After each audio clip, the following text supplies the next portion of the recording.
कहानी की शुरुआत एक छोटी सी बस्ती से शुरू होती है जो बिल्कुल समुंदर किनारे बसी हुई थी। इस बस्ती के लोग पूरा दिन मछली पकड़ते थे और उन्हें बेचकर ही अपना घर चलाते थे। इसी बस्ती में माया नाम की लड़की भी रहती थी। एक दिन माया और उसका लवर देखते हैं कि सरकारी लोगों ने बस्ती खाली करने का नोटिस लगा दिया है। नोटिस देखकर माया के साथ साथ उसका लवर बिंसो भी परेशान हो गया, क्योंकि वो भी इसी बस्ती में रहता था। जल्दी ही बस्ती वाले धरना देने लगते हैं। इस धरने में माया का बाप सीरा भी शामिल था। गरीब सीरा भी मछली पकड़कर घर चलाता था। उसे कोई दूसरा काम भी नहीं आता था, इसलिए वो बस्ती नहीं छोड़ना चाहता था। सरकारी नोटिस देखकर वो काफी दबाव में था और धरने के बीच में ही उसकी तबीयत बिगड़ जाती है। अब कहानी कुछ दिनों बाद शुरू होती है। माया सीरा को संभाल रही थी और उसका लवर बिंसो भी उसकी मदद कर रहा था। सीरा की तबीयत इतनी बिगड़ गई थी कि अब वो चल भी नहीं सकता था और मुश्किल से ही बोल सकता था। सीरा के इलाज के लिए काफी पैसे चाहिए थे। माया के पास इतना पैसा नहीं था, इसलिए वो अपनी किस्मत पर रोने लगी थी। कुछ दिनों बाद माया अकेली ही सरकारी दफ्तर में आती है।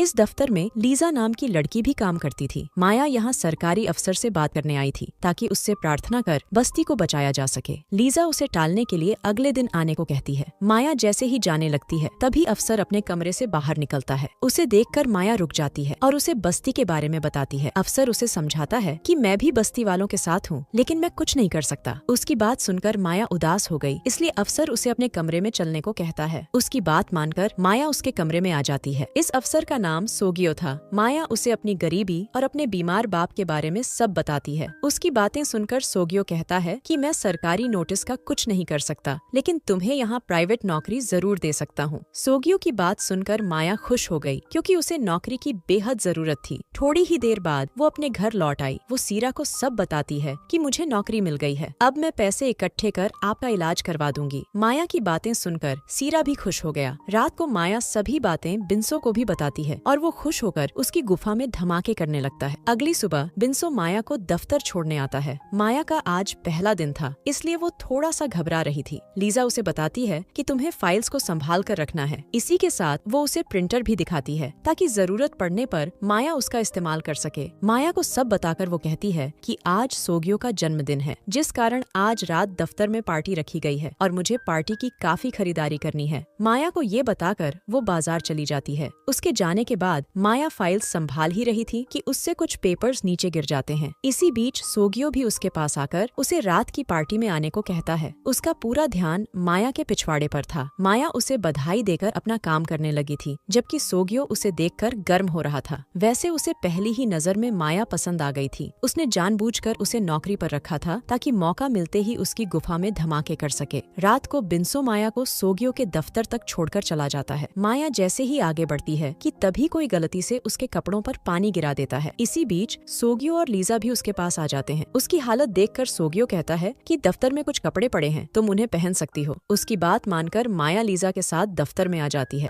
लीजा उसे जल्दी जल्दी कपड़े देती है, जिसके बाद माया कपड़े बदलने लगती है। इसी बीच सोगियो भी अंदर आ जाता है, लेकिन तब तक माया ने कपड़े बदल लिए थे। सोगियो माया के साथ बैठकर दारू पीना चाहता था, इसलिए वो लीजा को बाहर भेज देता है। लीजा के जाते ही माया सोगियो को तोहफा देती है। वो तोहफे में खाने की चीज लाई थी। सोगियो खाने पीने का शौकीन था, इसलिए उसे माया का तोहफा बेहद पसंद आता है। वो भी माया को दारू पीने को देता है और माया दारू पीने लग जाती है। सोगियो मौका देखकर उसके पास आता है और फिर उससे कहता है कि अगर तुम मुझे खुश कर दो तो मैं बस्ती को बचाने में मदद करूंगा। माया शुरू से ही बस्ती बचाना चाहती थी, इसलिए वो उसकी बात मान जाती है। सोगियो जल्दी जल्दी कपड़े उतार कर माया की गुफा में धमाके करने लगता है। लीजा पीछे खड़ी सब देख रही थी और दोनों को देखकर वो भी उंगली चलाने लगती है। अब कहानी कुछ दिनों बाद शुरू होती है। माया ने अब बिंसो से बात करना कम कर दिया था, जिस कारण बिंसो परेशान हो गया था। वो उससे बात न करने का कारण जानना चाहता था, लेकिन माया उसे कुछ भी नहीं बताती। माया को तो अब सोगियो का नशा हो गया था। सोगियो का जब भी मन करता तो माया दफ्तर का दरवाजा बंद कर देती, जिसके बाद सोगियो उसकी गुफा में धमाके करता। कुछ दिनों बाद जब माया दफ्तर जाने के लिए घर से निकल रही थी तो उसकी नजर सरकारी लोगों पर पड़ती है। वो लोग बस्ती वालों को जल्दी जल्दी बस्ती खाली करने को कह रहे थे और उनकी बातें सुनकर माया रोने लगती है। थोड़ी ही देर बाद माया दफ्तर में थी। सोगियो उसके साथ मजे करना चाहता था, लेकिन माया उसे रोक देती है। वो उससे कहती है कि तुमने वादा किया था कि तुम बस्ती बचाने में मदद करोगे, लेकिन फिर भी वहाँ सरकारी लोग आ रहे हैं। उसकी बात सुनकर सोगियो उससे थोड़ा समय मांगता है। इसके बाद वो माया को अपने कमरे में ले आता है ताकि उसके साथ मजे कर सके, लेकिन माया उसकी बात नहीं मानती। वो बार बार उसे बस्ती बचाने को कहती है, जिसे सुनकर सोगियो गुस्सा हो गया। वो उससे कहता है कि मैं बस्ती नहीं बचा सकता, ये तो ऊपर से ऑर्डर आया बताया था। मैंने तुमसे झूठा वादा किया था ताकि मैं तुम्हारे साथ मजे कर सकूं। मुझे लगता है कि अब तुम मेरे किसी काम की नहीं, इसलिए मैं तुम्हें आज ही नौकरी से निकालता हूँ। इतना कहकर वो साला चला जाता है, जबकि माया रोने लगती है। माया खुद को संभाल कर बाहर आती है। वो लीजा से कोई बात नहीं करती और चुपचाप वहाँ से चली जाती है। रात को माया सीरा के पास बैठी थी। उसने सीरा को कुछ नहीं बताया था कि उसे नौकरी से निकाल दिया गया है। वो उससे बातें कर ही रही थी कि इसी बीच उसकी तबीयत बिगड़ जाती है। वो जल्दी जल्दी बाहर आकर उल्टी करती है। माया समझ गई थी कि वो पेट से हो गई है और ये काम सोगियो का था। अगले दिन सोगियो अपने दफ्तर में था और इसी बीच माया उसके पास आती है। माया को देखते ही सोगियो उसे जाने को कहता है। माया उसे बता देती है कि मैं पेट से हूँ और इसका कारण तुम ही हो। सोगियो उसकी बात मानने को तैयार नहीं था। वो गुस्से में आकर माया को ही बाजारू कहने लगा, जिसे सुनकर माया उसे थप्पड़ मार देती है। थप्पड़ खाकर सोगियो काफी गुस्सा करता है और माया को बुरा भला कहकर चला जाता है। कुछ देर बाद सोगियो किसी को फोन कर कहता है कि तुम्हें एक लड़की को डराना है ताकि वो शहर छोड़कर भाग जाए। दूसरी तरफ माया ने बिंसो को सब बता दिया था कि उसके पेट में सोगियो का बच्चा है। उसकी बात सुनकर बिंसो हैरान हो गया। माया उससे माफी मांगती है, लेकिन बिंसो उसे माफ नहीं करना चाहता था। माया जब उसे ये बताती है कि मैंने बस्ती बचाने के लिए सोगियो के साथ रिश्ता बनाया था, तो वो उसे माफ कर देता है। उधर माया के घर तक एक नया बंदा पहुंच गया था, जबकि दूसरी तरफ बिंसो माया के साथ एक बोट में था और वो बोट में ही उसकी गुफा में धमाके करने लगता है। अगली सुबह माया बोट में ही जागती है। उसे आसपास बिंसो नजर नहीं आता। माया उसे पुकारती भी है, लेकिन फिर भी वो नहीं आता। माया समझ जाती है कि बिंसो उसे छोड़कर चला गया है। इसके बाद वो जब घर आती है तो वहाँ अपने बाप सीरा की लाश देखती है। सीरा को सोगियो ने ही मरवाया था ताकि माया उससे डर कर शहर छोड़ दे। माया भी समझ गई थी कि ये सारा काम सोगियो का ही है। वो सोगियो के दफ्तर के बाहर जाकर उसे बुरा भला कहने लगी। लीजा जल्दी जल्दी बाहर आकर उसे शांत करवाती है और फिर उसे अपने घर में ले आती है। माया ने उसे सब बता दिया था कि सोगियो ने उसके बाप को मरवा दिया है। लीजा को भी पता था कि सोगियो कितना घटिया बंदा है, इसलिए उसे माया पर तरस आने लगा। अब कहानी कुछ दिनों बाद शुरू होती है। माया अब लीजा के घर में ही रहने लगी थी। लीजा को खाना बनाना नहीं आता था, इसलिए माया ही उसके लिए खाना बनाती थी। साथ रहते रहते वो इतनी करीब आ गई थी कि वो दोनों एक दूसरे का पानी भी निकालने लगी थी। कुछ दिनों बाद लीजा सोगियो को खाने की एक चीज देती है। सोगियो तो खाने का शौकीन था, इसलिए वो लीजा की लाई हुई चीज खाने लगता है। लीजा उसके पास ही खड़ी थी। खाते खाते सोगियो की तबीयत बिगड़ने लगी, लेकिन फिर भी लीजा चुपचाप खड़ी रही। लीजा ने उसे जो चीज खाने को दी थी उसे माया ने बनाया था। इसी बीच माया भी वहाँ आ जाती है। वो पहले तड़प रहे सोगियो को देखती है और फिर लीजा से कहती है कि इस साले का मरना जरूरी था। माया ने खाने में जहर मिला रखा था, जिस कारण सोगियो मर जाता है। कहानी के आखिर में लीजा को सोगियो की जगह मिल जाती है और उसने बस्ती बचाने का फैसला भी कर लिया था। इसी के साथ इस कहानी का यही अंत हो जाता है। हमारी वीडियो देखने के लिए बहुत बहुत धन्यवाद। अगर आप ऐसी ही वीडियोस के दीवाने हैं तो प्लीज मेरे चैनल को जरूर सब्सक्राइब करें। मिलते हैं अगली वीडियो में, तब तक के लिए नमस्कार।